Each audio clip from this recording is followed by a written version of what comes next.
Brakes are good, and good brakes are great. In this guide, we're going to talk through how you can service your NT series brakes from Magura, so your good brakes can be great.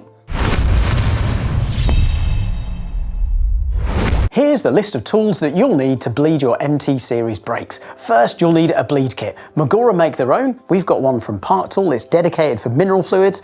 And speaking of fluids, you'll need to use Magura's Royal Blood. That's the brake fluid that they use. So it's best to stick with what Magura use.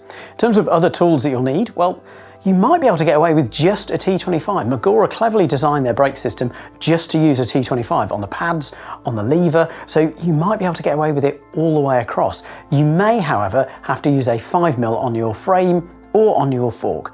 The other thing that you'll definitely need is some rags and some disc brake cleaner just to clean up if you've got any spillages. Finally, don't forget you'll need some protective gear, so some gloves, possibly some eyewear too.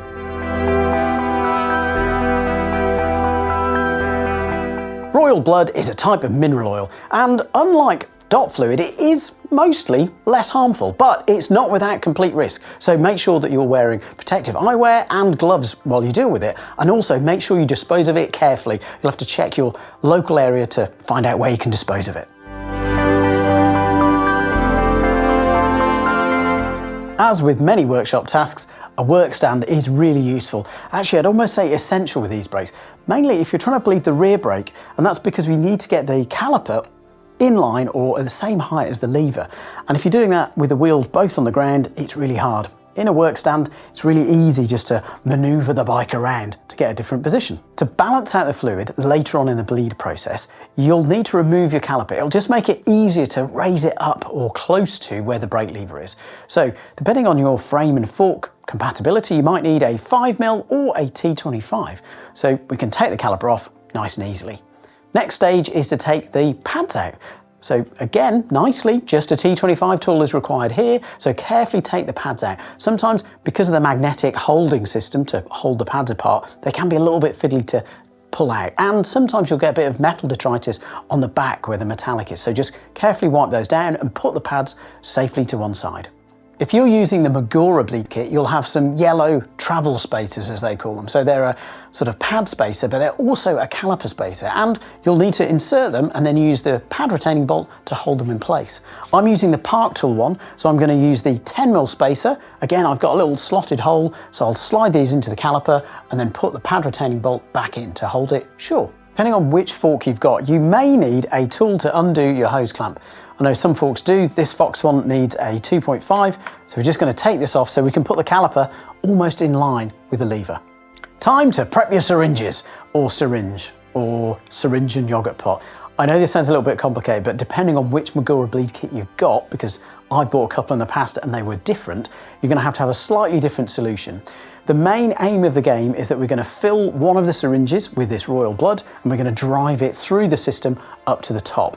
And that's where the difference will be. You'll have maybe a syringe with a hole in the side, a syringe where you remove the plunger, or like I'm going to use a yogurt pot style top like this, which will just collect all of that fluid. So time to prep that syringe for the bottom caliper. So we're just going to fill the syringe with about 30mm.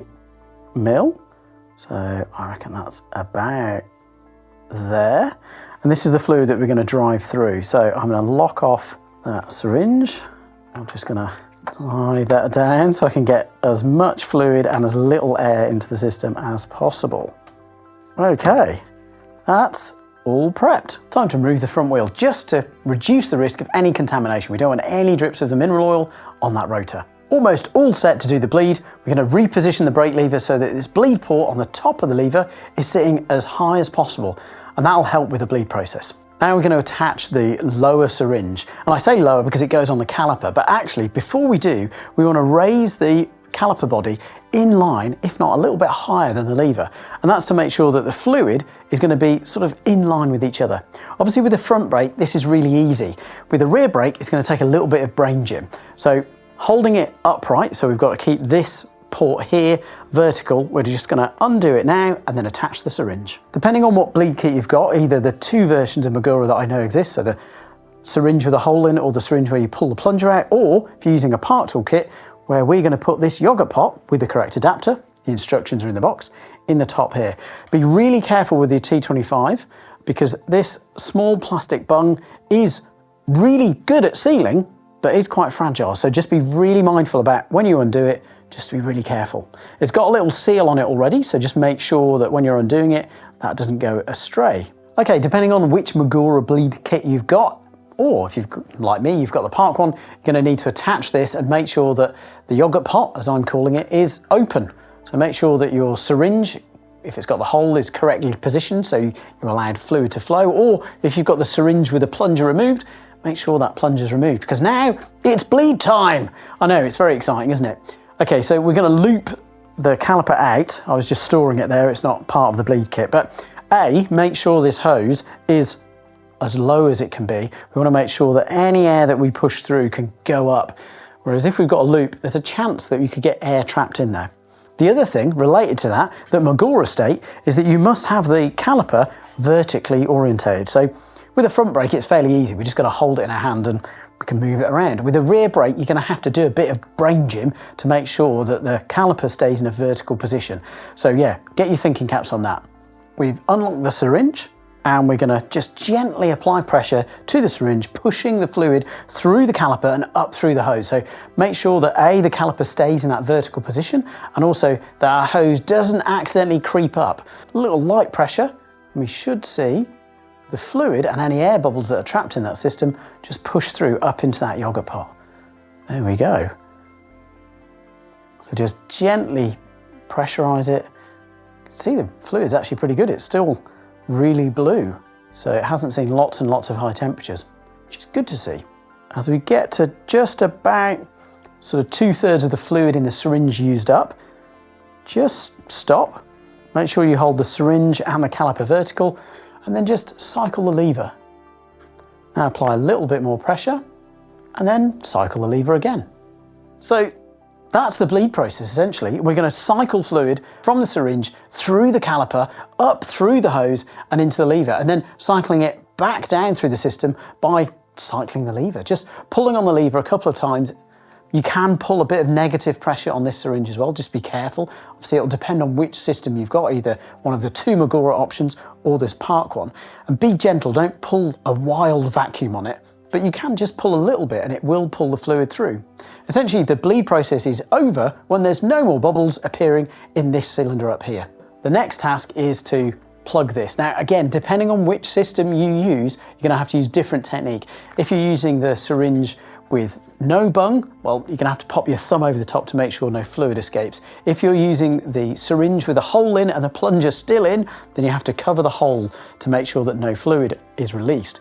With this system, I can just pop that cap in and unscrew it. Obviously there's gonna be a little bit of spillage, so let's get a rag or a cloth just to make sure we don't spill fluid. This bolt's got a really low 0.5 Nm torque rating, so don't be tempted to swing off it at all, just be really gentle with it as it goes in. I think the best advice is just if you're using a sort of a T-handle wrench like this, just as you're rotating that handler round, that's as much torque as you want to apply. So no applying more torque up here, it's really low. The seal system on the inside is really good, and that's why it doesn't need such high torque. Okay, that's in. Time for a bit of degreaser and cleanup. Simple feature of how they avoid overfill on these brakes is the next step, and that's how we remove the syringe, and that's by getting the caliper in line or above of the master cylinder, aka the lever. Kind of obviously, because otherwise stuff pours out, but because we've got it higher up than the lever, that does affect the fluid level. So now we get kind of quite fun. We can then lower the caliper, and as you look into the bleed port, you can see how you change the fluid level. And this means that you can minimize excess fluid and you can minimize air into the system as well. Right, so I reckon that's about right. Again, we've got precision parts here, so this bleed port screw doesn't need to be screwed in with much gusto. Only 4 Nm is all we need. So we're going to tighten that on. Now it's time to clean up with some disc brake cleaner. So that's the bleed process basically complete. So now we've got the fun task of reassembling everything. So if you've got a fork mount, you'll need to put that in. You'll need to obviously reinstall the caliper and reinstall the pads. I think what's quite nice about reinstalling the pads with the Maguras is that, well, there's no fiddly spring, they're just held in by magnets. So it's a simple task. The eagle-eyed amongst you will have noticed that I'm now not wearing gloves. And that's not a kind of time error. It's on purpose. That's because those gloves, whilst we've cleaned and we've been really careful, they might have some mineral oil on them, and we don't want to get any of that mineral oil on these pads, so we're being super careful. That's the bleed process complete, and it is really simple, even though there's kind of 3 different ways of doing it. The system works really well. We're pushing air out of the master cylinder, out of the lever, and it works well. So I've just got to align the disc caliper, and then I've got to reset the lever into my favoured position and adjust the brake lever reach position. We're all set to go. If you've got any extra tips for Magura brakes, let us know.